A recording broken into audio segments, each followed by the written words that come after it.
한국교회 기후위기 극복을 위한 탄소중립 나부터 실천 포럼에서 발표할 수 있게 되어서 참으로 기쁩니다. 특별히 신학적 입장에서 이 기후위기 문제를 깊이 성찰하게 하는 이 연구 결과에 입대서 제가 이야기하는 것이 사족이 되지 않을까 하는 생각이 들기는 합니다. 성경 안에 있는 태초에 우리에게 주어졌다고 하는 그 두 질문, 내가 어디 있느냐, 내 아우가 어디 있느냐 라고 하는 질문에 아담도 가인도 잘못된 답변들을 했어. 어리석은 답변들을 했죠. 어떠한 답변이든 자기 안에서 올라오는 답변들을 할 텐데 성경 안에 있는 답변이 참으로 어리석어서 인류의 역사가 이렇게 흘러오지 않았나 하는 생각을 하는데요.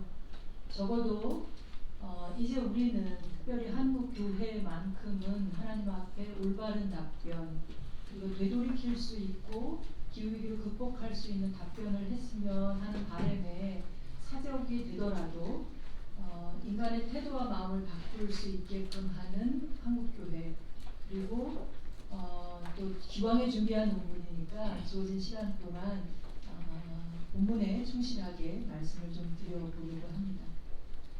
47쪽부터 시작하는데요. 광범위하고 전 지구적으로 일어나고 있는 기후위기가 우리 모두에게 강력한 기후행동을 요청하고 있습니다. 교회는 지금의 기후 문제에 대해서 얼마나 이해하고 또 그의 기초에 얼마나 적절한 행동을 하고 있는지 묻게 됩니다. 이 글은 위기의 심각성만큼이나 크게 아파하며 이미 시작된 하나님의 치유와 지구 전역에서 창조세계 돌봄 활동을 하고 있는 기독인과 교회의 창조세계 돌봄 활동에 기초해서 작성되었음을 밝혀줍니다. 총 5장으로 설명하고 있는데요. 이 장에서는 기후변화에 관한 정부 간 협의체 IPCC가 최근 발표한 6차 종합보고서를 통해서 현재의 기후위기를 살피고 창조세계를 돌봄 활동을 촉진할 말씀과 대화를 제안하려고 합니다. 3장에서는 교회가 어떻게 창조세계를 돌볼 수 있는지, 그리고 교회의 실질적 탄소 중립 방안과 그 경로는 어떻게 되는지 살펴보려고 하고요. 4장에서는 교회 안과 밖에서 더 나은 창조세계 돌봄을 하기 위한 아이디어를 제시하고 이어서 5장에서 나와 교회, 나아가서는 전세계 이웃들과 대화를 통한 연결된 행동을 제안함으로써 다시금 하나님께서 참 좋다 하시는 그 창조세계를 회복하는 할 수 있기를 기대하면서 마무리하려고 합니다. 먼저 48쪽에 있는 IPCC 위적 평가 보고서를 통해서 본 기후위기는 다들 아시겠지만 이 기후위기 그 자체가 우리로 하여금 되돌이킬 수 있는 기회를 주는 거고 창조세계 돌봄을 해야 하는 이유를 말해주고 있다고 생각합니다. 이 보고서는 3가지의 실무그룹 보고서로 나와 있는데 첫 번째 실무그룹 보고서는 산업화 이후로 지구 평균 온도가 1.1도 상승했다라고 밝혀두고 있습니다. IPCC 보고서는 전 세계의 과학자들이 합의하에 연구 논문을 토대로 하고 있는 것이기 때문에 과격한 결론이 아니고 아주 보수적인 결론이라는 것을 생각하면 지금의 이 1.1도 올랐다고 하는 것이 우리에게 기후의 시간이 1.5도까지 오르는 것을 막아야 한다고 했을 때 얼마나 심각한지 하는 부분을 알 수 있게 해준다고 할 수 있습니다.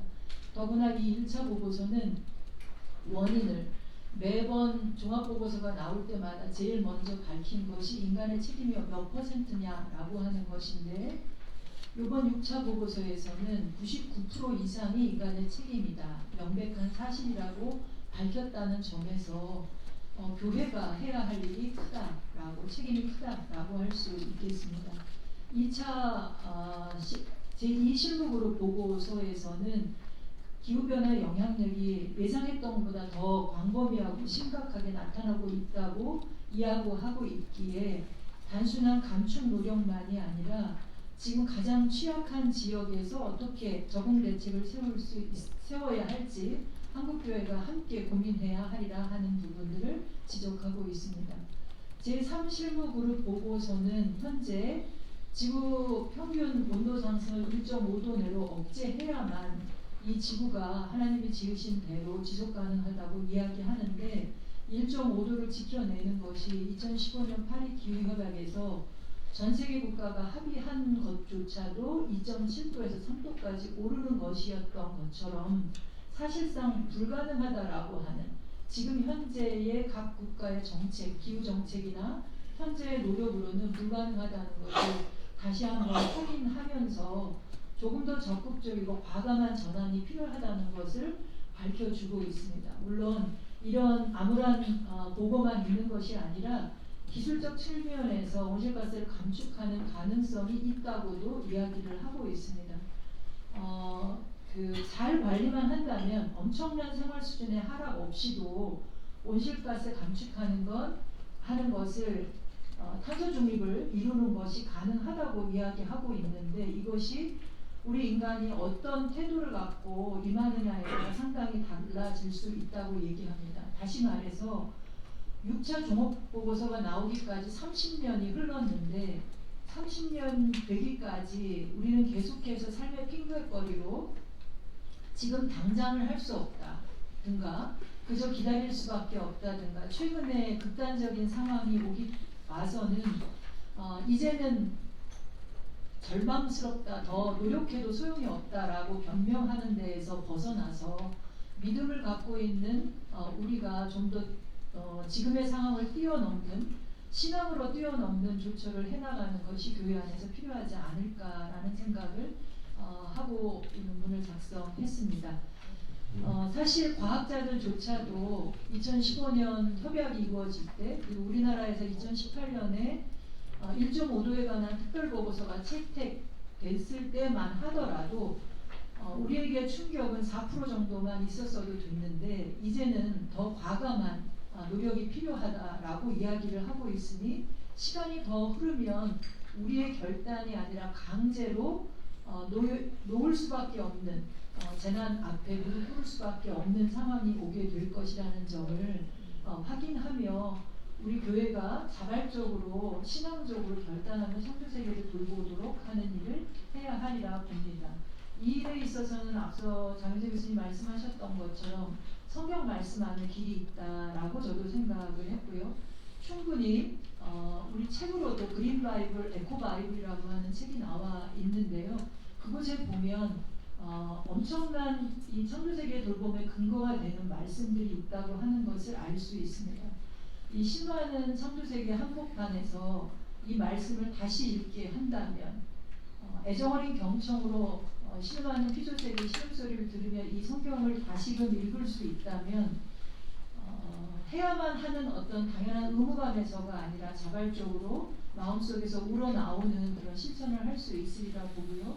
무엇보다도 자신이 하는 것이 아니라 자신 안에 자신보다도 더 아파하시는 말할 수 없는 탄식으로 이 창조세계를 끌어안고 계신 성령님을 느끼며 성령님이 치유하시는 역사에 우리 교인들이 교회가 함께 참여할 수 있겠다라고 하는 생각으로 글을 담아 놓았습니다. 다음으로 54쪽에 그렇다면 우리가 돌봐야 할 이웃에 대한 생각을 한번 새롭게 해봤는데요.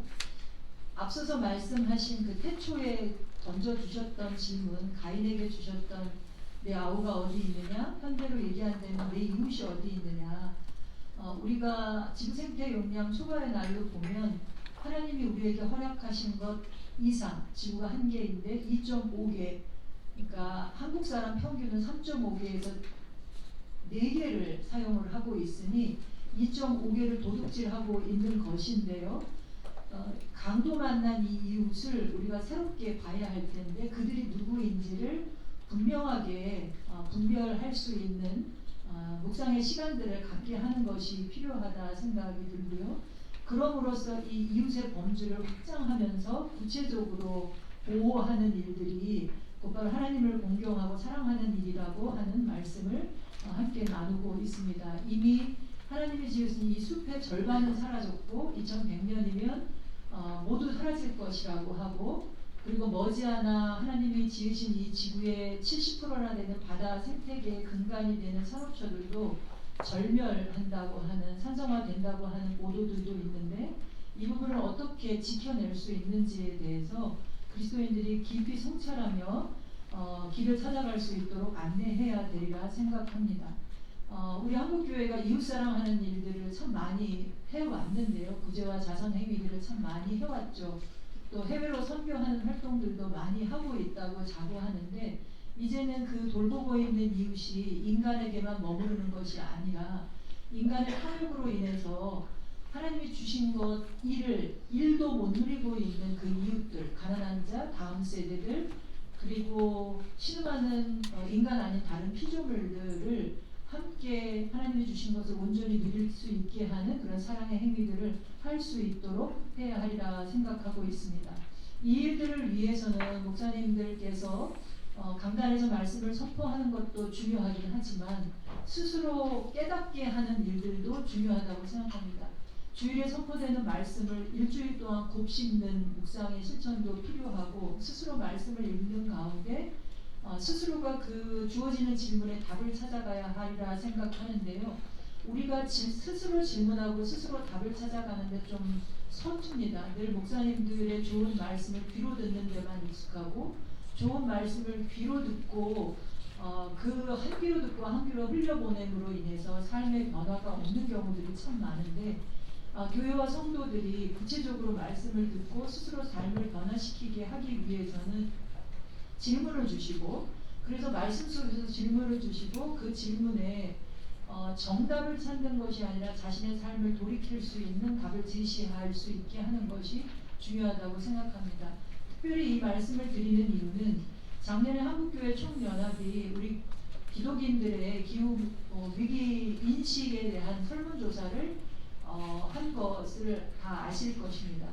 대부분 기후 위기가 심각하다고 답변을 했습니다.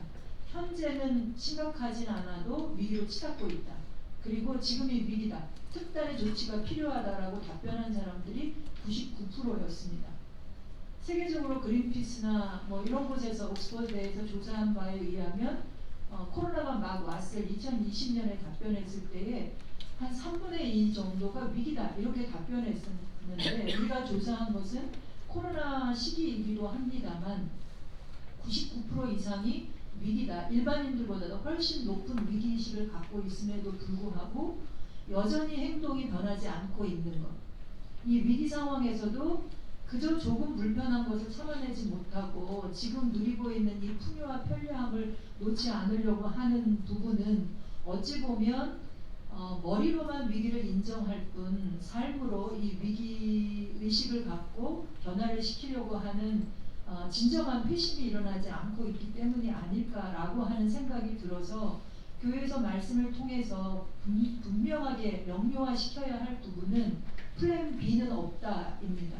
하나님이 지으신 창조 세계는 하나이고 이것을 지켜내야만 우리의 삶은 지속 가능하다라고 하는 것입니다. 세상적으로는 플랜 B를 생각하고 우주선을 타고 어디를 가는 이런 생각도 하고 있지만 그리고 어느 특정한 지역만을 지켜내려고 하지만 이 지구가 무너져 내리는 것은 가장 취약한 지역을 우리가 바라보고 지켜내지 않는다면 마치 댐이 약한 금이 간 곳을 보지 않음으로써 댐 전체가 무너지는 것처럼 플랜 B는 없다라고 하는 그런 생각으로 그런 신념으로 신앙으로 이 창조세계를 지켜내려고 하는 그런 노력들을 한국교회 안에서 해야 하리라 봅니다. 두렵지만 이 일을 해야 하는 이유는 그리고 오랜 동안 한국교회 안에 이 일들을 해온 교회들이 있는데요. 많이 우울해하고 절망해하고 있는 곳들이 있습니다. 하지만 우리가 포기할 수도 없고 절망해서만도 안 되는 이유는 하나님께서는 이미 이사야 43장의 말씀처럼 이미 새 일을 시작하셨다라고 하는 것입니다. 한교총에서도 그렇게 작년에도 그렇고 이전에 해온 일들이 있는데 이 일들을 왜 우리에게 못 보냐고 하나님께서 말씀하고 계시지 않습니까? 광야에 길을 내겠고 사막에 이미 강을 내고 계시다고 하시는 하나님 말씀을 듣고 우리가 주변의 일들이 헌신하고 있는 이들을 바라보면서 좀 더 과감한 실천들을 해 나가야 하리라 생각이 듭니다. 이 일들을 위해서 성도들과 함께 나눌 질문들, 예시들을 세계교회 안에서 나오는 질문들을 올려놓았는데요. 때로는 질문을 잘못해서 분쟁이 일어나고 갈등이 일어나고 싸움이 전쟁까지도 일어나더라고요. 그래서 좀 더 정답은 없되 서로가 서로의 마음을 연결하고 신뢰와 지지 가운데 함께하는 행동으로 나아갈 수 있게 하는 질문의 예시를 두었습니다. 57쪽에서 58쪽에 나오는 질문들인데요. 하나님이 지으신 피조물에 대한 하나님의 관심에 대한 질문들입니다. 하나님께서는 독생자를 내놓고 싶지 않으셨을 텐데도 불구하고 그 독생자를 세상에 보내신 이유, 온 우주 삼라 만상을 사랑하셨기 때문, 세상을 사랑하셨기 때문인데 우리는 그저 하나님만을 바라보고 하나님만을 사랑한다고 하시는데 하나님을 세상을 사랑한다고 말씀을 하시거든요. 그래서 그 세상을 하나님 사랑하시는 그 세상에 대한 관심을 우리도 가져야 하는데 어떻게 그 관심을 가질 것이냐라고 하는 질문들을 함께 나누어 주기를 바라고 있고요. 또 한 가지는 하나님께서 이 지구가 심히 망가지고 아프기 때문에 지키고 돌보라고 하는 것이 아니라 태초에 정말로 좋았기 때문에, 심히 좋았기 때문에 우리 사람을 데려다 놓으시고 좋지, 그러니까 지키고 돌봐라고 하셨던 그 말씀을 기억해야 하리라 봅니다. 결코 절망할 일도 아니고 함께 지금 지키고 돌보는 일을 하고 계시니 우리가 그 일들을 사명으로, 그리고 우리가 하는 일이 아니니 결과를 운운할 것도 아니고 그저 묵묵하게 하나님이 하시는 일에 참여하기 위한 질문들을 함께 나누어 줄 것을 청합니다. 그리고 신앙의 도전과 응답에 대한 질문들을 또한 제시했는데요. 교회 안의 성도들과 더불어 이 질문들을 통해서 교회 안에 먼저 깨달은 사람들, 앞장서가는 사람들만의 실천이 아니라 단 한 사람도, 때로는 왜 우리가 창조세계를 돌봐야 하느냐라고 반문하는 사람들까지도 함께 가고자 하는 그런 노력들을 이런 질문들 속에서 할 수 있었으면 하는 바람으로 이 질문들을 담아 놓았습니다. 우리가 이런 신앙 공동체 안에서 마음과 정성을 다해서 대화한다면, 그렇다면 모든 것의 근원이 되시는 창조주 하나님을 인정하게 될 것, 고백하게 될 것이고, 예수 그리스도가 만물의 구속자시고 성령을 통해서 만물이 지탱되고 있음을, 지금도 지탱되고 있음을 분명히 고백할 수 있게 되리라 생각하고 있습니다. 우리에게 이미 오래전부터 생명을 택하라 하셨는데 그 생명을 택해야 하는 이유가 나만이 아니라 나와 내 후손이 살게 하려면, 잘 사는 것도 아닙니다. 그저 살라고 세상에 보내셨으니 살기 위해서 생명을 선택해야 하는데 뭐 중간은 없습니다. 그 생명을 선택한다고 하는 것이 구체적으로 무엇인지 성도들과 함께 목록을 만들어 갈 수 있었으면 하는 바람을 가져보면서 구체적으로 창조세계 돌봄을 위한, 이 창조세계 돌봄은 한국교회 총연합이 작년에 창조 회복교회 만들기 운동하셨잖아요. 탄소 중립이라고 하는 것으로 표현되리라 생각하는데, 교회가 실질적으로 탄소 중립을 하기 위한 도전의 목록들을 만들어갈 수 있었으면 좋겠습니다. 세상에서는 탄소 중립이 어렵다 라고 이야기를 합니다. 우리나라조차도 구체적으로 탄소 중립을 하는 것이 불가능하지 않겠느냐라고 하는 생각으로 조금 미온적인 목표를 제시하고 실행해 가고 있는데, 우리는 믿음이 있는 만큼, 그리고 우리가 하는 일이 아니고 우리의 노력을 보고 우리의 작은 실천이 더 큰 일을 할 수 있게 하고 하나님께서 이루어 가실 거라고 하는 큰 믿음을 가지고 우리 한국교회만큼은 교회 한 곳 한 곳이 실질적인 탄소 중립을 이루기 위한 시도들을 해나갈 수 있었으면 하는 바람을 가져봅니다. 그러기 위해서는 이제 더 이상의 도둑질은 멈춰야 한다라는 생각인데요. 그러기 위해 한국교회가 한 곳 한 곳들이 얼마만큼의 도둑질을 하고 있는지를 구체적으로 살펴야 합니다. 도둑질을 한다고 하니까 조금 마음이 뜨끔하고 과연 그런가 싶은데요. 아까 말씀드린 대로 지구생태 용량 초과는 1년 평균으로 생각하면 전 세계는 7월 28일 날 다 쓰고 8월부터 5개월간은 도둑질 하거든요. 하나님이 주신 게 아니니까 도둑질이죠. 빌려 쓴다 하지만 70년대 이후로 10년마다 한 달씩 앞당겨 쓰고 있는데 한 번도 줄여본 적이 없으니 갚을 능력도 없는 것 같고요. 사실은 목사님들, 성도들 이 마음의 분별을 시켜보면 그 마음 속에 욕심이 가득하지 않습니까? 교회는 안 그런가요? 갚을 마음은 있는지 하는 마음을 제가 생각을 하게 되는데, 그래서 앞에 그 동방정교회 총대주교님이 말씀하셨다고 하는 것처럼 기후위기는 단순한 지구의 위기나 생태계 위기가 아니라 인간의 마음과 태도의 위기다라 얘기하는 것처럼 우리가 좀 더 스스로에 대한 욕심과 교회 욕심도 내려놓고 성도들의 행복만이 아니라 교회 건물을 넘어 교회 안에 있는 수많은 생명과 또 교회 밖에 있는 마을 안에 있는 수많은 생명까지도 하나님이 주신 그 생명을 온전히 누릴 수 있게끔 하는 일을 해야 하는데, 한국 교회는 한국인 평균처럼 4월 1일까지 다 써버리니 그럼 9개월 동안 도둑질하는 거거든요. 이것을 갚기 위한 노력을 하되 인정이 안 될 거예요, 교인들이. 그래서 그 몇 쪽이냐면 65쪽인데요. 65쪽에 제시하는 것처럼 자가진단하는 것들에 대한 방법들을 이 자료집에 나온 것을 통해 교회들이 구체적으로 자신의 책임을 묻는 일들을 했으면 합니다. 그 얘기에 구체적으로 들어가기 전에 조금 앞에 63쪽에 보면 다행히도 한국교회 안에 탄소중립의 목표를 세운 움직임들이 있었습니다.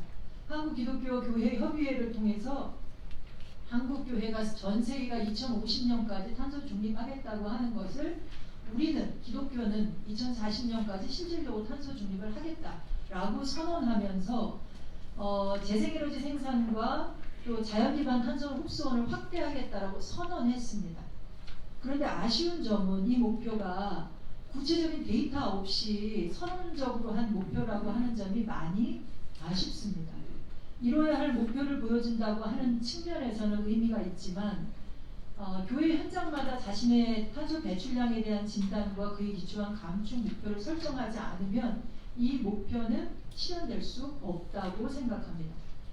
그런 의미에서 작년에 이어 올해 한국교회 총연합이 탄소중립 나부터 실천, 교회부터 실천이라는 주제하에 탄소중립 공동 캠페인으로 5가지 분야에서 교회와 성도가 각각 실천할 구체적인 매뉴얼을 전함청지기 자가진단표와 더불어서 제시한 것은 조금 더 한 걸음 나가게 하는 것이 아닐까라고 하는 생각을 해봅니다. 그런데 이것만으로도 좀 부족한 것은 각 교회마다 자신의 탄소 배출량에 대한 확인이 필요합니다. 왜냐하면 개개인이 탄소를 줄이기 위한 다이어트를 하더라도 자기가 줄이려고 하는 목표를 재려면 저 위에 올라가야 되거든요. 만약에 자기 목표를 제시 안 하고 몸무게를 줄이다 보면 몸이 상하거든요. 자신의 몸도 하나님이 주신 거룩한 성전이니만큼 자신의 몸을 잘 돌봐야 내 몸처럼 이웃을 돌볼 수 있는 것이니만큼 우리 자신의 교회도 잘 돌보기 위해서 탄소 배출량을 재보는 것이 필요합니다. 결국 이 논문에서는 그런 의미에서 공동체의 고백과 결단 그리고 분석을 통해서 영향력 있는 행위를 하기 위해서 우리 교회 탄소중립 목표지도, 요즘 말로는 로드맵이라고 표현들을 많이 하더라고요. 교회 탄소중립 목표 지도를 만드는 일을 해보기를 원하면서 3단계에 걸친 방법을 제시했습니다. 첫 번째는 계획하는 거고, 두 번째는 행동하는 것, 세 번째는 검토하고 다시 시작하는 것입니다. 좀 전에 말씀드린 것처럼 65페이지에 보면 계획하는 것인데요. 그냥 상식적입니다. 탄소 중립을 하기 위해서 계획한다 했을 때 어렵게 생각하지 말고 우선 그냥 시작하자라고 하는 것입니다. 마음속에 울림이 있고 마음속에 부르심이 느껴진다면 교회 안에 목회자든 관심 있는 평신도든 아니면 위원회든 어느 곳이든 시작하자라고 하는 것입니다. 개인적인 관심일 수도 있지만 좀 더 공동체적 관심으로 가져가고 때에 따라서는 핵심적인 리더십, 교회 안의 기획위원회나 당회에서 이런 결정을 할 수 있도록 끊임없이 대화하자라고 하는 말씀을 드립니다. 어느 한 사람의 노력으로는 이룰 수 없는 것이 탄소 중립입니다.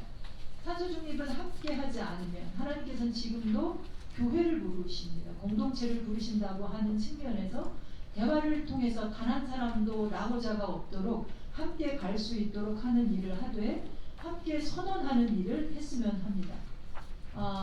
오랜 동안 녹색교회 지정하는 일도 있었는데요.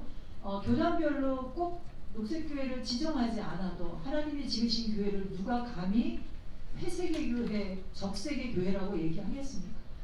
다 창조의 빛, 녹색의 빛을 지니고 있으니 물론 그 빛이 많이 발해 있기는 합니다만 여전히 하나님의 형상을 품고 있으니 녹색 교회라고 선언하고 우리가 얼마나 탕자처럼 멀리 와 있는지를 깨닫고 기후 교회로서의 과제를 찾아 행하자라고 하는 측면에서 선언하고 우리의 목표량도 정해서 선언하고 그 일들을 감당할 수 있는 환경팀을 구성하자고 말씀을 드립니다. 환경팀이 실제 몸으로 행동하는 사람들로 구성할 수도 있지만 지금 현재 저희가 교회랑 같이 움직일 때 보면 전략팀을 꾸리는 것도 좋습니다. 목회자가 다 할 수도 있지만 실질적으로 교인들과 소통하면서 이 일들을 할 때는 교회 안에 전 부서가 이 일들을 잘할 수 있도록 부서별로 소통할 수 있는 팀, 전략팀과 행동하는 팀, 이 모든 것을 갖추게 할 수 있도록 하되 때에 따라서는 이 전략팀으로서의 기후교회 아니면 녹색교회위원회 환경팀 이곳에는 전 세대가 포함되게 하는 젊은이들, 청소년들도 함께 포함되어서 상설위원회가 아니라도 그들의 목소리를 담아서 문제를 해결해 나갈 수 있도록 한다면 그러면 전 교회가 함께하는 탄소 중립을 이루어갈 수 있지 않을까 하는 생각이 듭니다. 그리고 구체적으로 행동하는 데 있어서는 여기에 진단하는 게 있는데요. 진단하는 것을 전문가를 불러야 하느냐? 라고 생각을 하실 텐데 그럴 필요가 없습니다. 사실은 우리는 하나님께서도 로마서의 바울 선생님을 통해서 말씀하셨는데 이미 다 알고 있습니다. 다 이제까지 함께 탄식하며 함께 고통을 받고 있는 것을 너희가 다 아느니라 라고 이야기했는데 우리가 고통받고 있는 그 피조세계의 신음소리를 분명하게 듣는다면 그렇다면 그 들음 속에서 치료가 시작될 수 있다고 생각하거든요. 그렇다면 얼마만큼 고통받고 있고 얼마만큼 우리가 그들에게 고통을 주었느냐라고 하는 것을 구체적으로 진단하는 건데 방법은 단순합니다. 탄소가 배출되는 경로를 따지면 되는데요. 지금도 탄소가 배출되는 게 이곳에 여러 가지 방법이 있죠. 전기를 쓰고 있고 냉난방이 이루어지고 있고 그리고 여기까지 오시는데 교통수단을 이용한 곳에서 오시고 또 여러분들이 지금 드시는 물만 드시면 되는데 그 물건을 통해서 조금 이따가 이렇게 버리실 거잖아요. 참 감사하게도 우리 발표자들은 페트병을 다 내려놓았습니다. 네, 이거는 하나님께서 우리에게 주신 일용할 양식을 구하라고 한 것 넘어서는 거거든요. 물만 있으면 되는데 페트병이라고 하는 욕심을 냈습니다. 여기 오실 때 사실은 물은 각자 준비해 오신 예전에 소풍할 때 다 물 갖고 다니셨잖아요. 이게 어떤 삶의 기본 자세가 아닐까 하는 생각이 드는데 이런 물건에서 나오는 거, 쓰레기에서 배출되는 탄소, 그리고 음식물 버릴 때 나오는 탄소 이런 부분에 대해서 구체적으로 공공요금 고지서를 통해서 직접 계산하는 방법을 저희가 제시하고 있습니다. 저희가 하고 있는 툴도 있지만 자동 계산기도 나와 있는데요. 이걸 월별 계산으로 하면 조금 더 구체적으로 어떤 사용하는 방식, 예를 들면 1월부터 5월 전기가 사용되는 것 중에 요금을 보면 보통 5월이나 6월에 전기요금이 가장 적게 나오거든요. 그렇다면 5월달까지 올라가는 것을 뭐 5월부터 한 8월, 9월까지 올라가는 건 주로 어디에 사용한 거냐면 냉방에 이용한 것이고 그리고 10월부터 해서 한 3월, 4월까지 조금 더 올라간 것은 난방에 사용한 것이거든요. 근데 대체적으로 보면 냉난방에 많이 이용되고 있다고 생각을 하는데 상시 사용량이 훨씬 많다고 하는 겁니다. 때에 따라 저를 부르는 교회에는 제가 분석해서 가져가서 실질적으로 보여드리거든요. 그런데 때에 따라 전기만으로 냉난방까지 다 이용하는 곳을 보면 그 사용량이 또 많아지는 경우들을 보게 되는데 이런 분석을 통해서 우리 교회가 가장 많은 배출원이 있는 곳이 어디인지 그리고 이것을 어떻게 줄일 수 있는지 교회들마다 똑같지 않다는 것을 인정하고 자기 교회만의 탄소 중립의 계획을 세울 수 있기를 바랍니다. 그리고 중요한 것 중에 하나는 노력하는 결과를 확인하게 해주는 것입니다. 작은 성과에도 때로는 배출량이 늘 수도 있습니다. 노력했는데 교회 안에서 행사가 늘어나거나 교인 수가 늘거나 이렇게 되면 사용량이 늘 수밖에 없습니다. 원인을 살펴보고 그 원인에 맞춰서 우리 스스로의 노력에 대해서 분석한 결과를 놓고 다시금 우리가 최선의 노력을 다했다고 하는 것 그거 자체로 칭찬해주고 그 다음 노력으로 나아갈 수 있게끔 해주는 것이 지속적으로 이루어져야 하리라 생각을 하고 있습니다. 그리고 이 행동을 해가는 데 있어서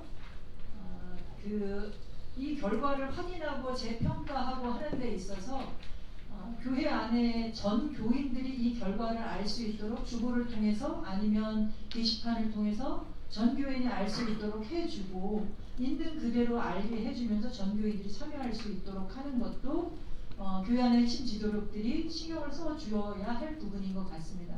그 부서 안에 맡겼으니 그 부서가 알아서 할 것이 아니라 그들의 노력을 전 교인이 알게 함으로써 모두가 함께 참여하는 일에 될 수 있게 하고 단순히 교회 건물과 교통수단과 사용하는 물건과 배출되는 쓰레기와 직접 생산하는 것, 전기, 에너지를 생산하게 하는 것, 에너지를 효율화하는 것에서만 줄이는 것을 넘어서 교회는 건물만이 아니니 성도들 한 사람 한 사람이 가정에서 하는 것까지도 실천으로 끌어안고 그리고 오가는 교회 안에 교회에 오는 길에 이용하는 교통수단까지도 이 탄소 중립의 범주 안에 포함을 시키는 일을 지속적으로 포함시킨다면 이 탄소 중립의 목표치는 어마어마해질 것이고 우리 교회의 노력만이 아니라 마을 안의 이웃 교회와 또는 이웃 종교와 이웃 기관들 대개의 경우 마을마다 다르긴 한데요. 제가 은평구의 얘기를 들으니 한 두 번째로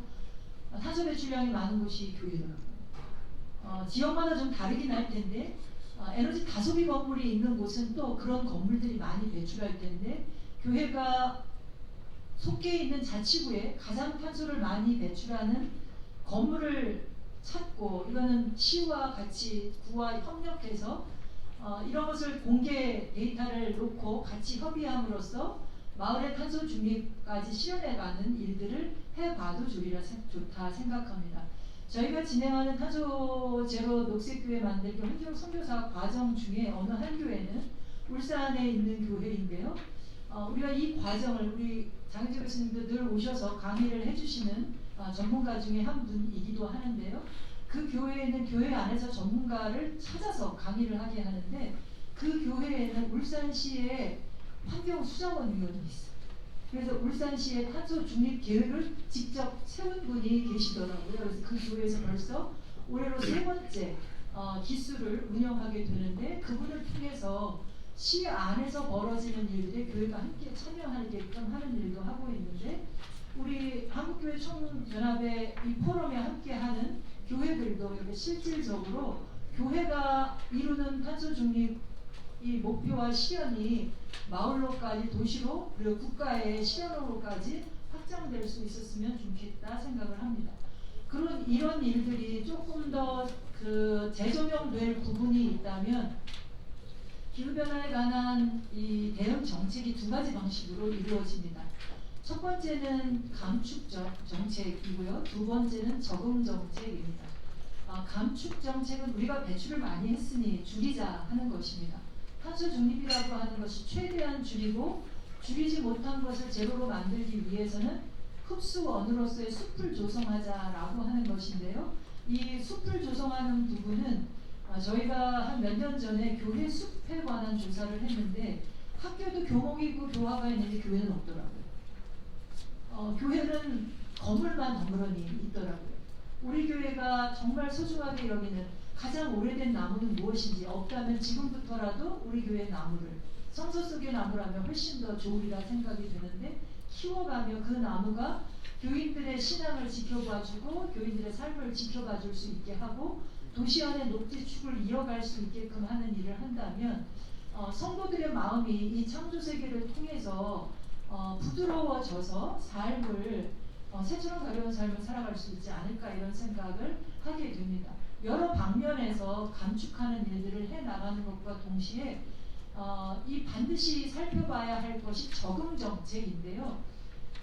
아까 말씀드린 대로 기후 문제는 우리가 이 절망 가운데 완전히 이 지구가 무너져 내리는 것은 가장 약한 자리를 통해서입니다.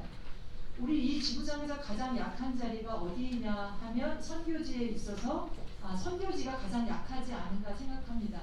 한국교회가 해외 선교를 가장 잘 하고 있다고 생각하는데 그 선교지가 가장 취약한 지역이라고 했을 때 해외 선교되는 부분을 기후이적 관점에서 다시 한번 재조명해보고 어떻게 해외 선교를 해야 할지, 그리고 그 지역에서 지금 이미 겪고 있는 이 기후 재난을 어떻게 해결해 가야 할지, 단순히 돈만 보내는 것이 아니라 그 지역에서 이 문제를 구체적으로 해결해 갈 수 있도록 11월에 우리 한교총에서도 같이 협력해서 선교지의 기후위기 대응 정책 대응을 위한 포럼을 열게 되는데요. 한번 눈여겨보시고 협력해 주시면 좋겠다는 말씀을 드립니다. 끝으로 이러한 노력들과 더불어 날마다 이 기후 위기의 위기감이 더해져 가고 있는데요. 수많은 생명이 점점 위태로워지는 가운데 하나님의 자녀를 향해서 울부짖고 있습니다. 하나님의 자녀들이 그들의 소리를 분명하게 들을 수 있기를 바라는데 그들의 소리를 듣는 이유가 더 명확해지면 좋겠다 생각이 듭니다. 단순히 그들의 고통을 경감시켜주기 위해서만이 아니라 그들이 기다리는 이유는 하나님의 자녀가 누릴 영광의 자유를 그들도 누리기 위함이라고 로마서에 써있는 것을 우리 하나님의 자녀된 기독교인들도 분명히 알고 그들도 하나님이 처음 주셨던 그 자유를 분명히 누리게 하는, 그것은 어떻게 보면 하나님께서 만드시고 인간 보고는 좋다 소리조차 안 하시고 모든 것을 보시니 신이 좋다 하셨던 그 순간이었던 것 같거든요. 모든 것이 참 좋아하고 서로 상생하는, 서로가 서로를 돌보는 그 순간을 참 좋다 하셨는데 그 순간을 위해서 우리가 끝없이 우리 외적인 조건과 우리의 삶을 분별하되 그거 이상으로 기독인들이 우리의 마음과 교회 안을 분별함으로 인해서 변화를 도모할 수 있기를 바라면서 오늘의 발표를 마치도록 하겠습니다. 감사합니다.